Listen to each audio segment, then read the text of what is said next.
You ask Tiger to solve. This deals with linear equations with one unknown. The final result is y equals 9. Let's solve it step by step. Simplify the expression. Simplify the arithmetic. Group all y terms on the left side of the equation. Subtract 12y from both sides. Group like terms. Simplify the arithmetic.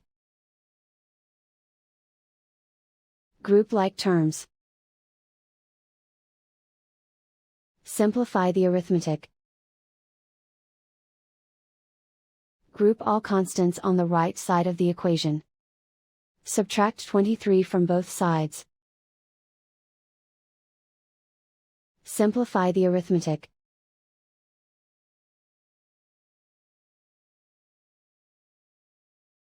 Isolate the y. Divide both sides by -5. Cancel out the negatives. Simplify the fraction.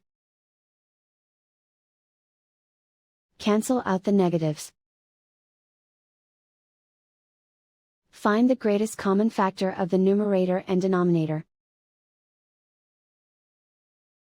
Factor out and cancel the greatest common factor. And so the final result is y equals 9.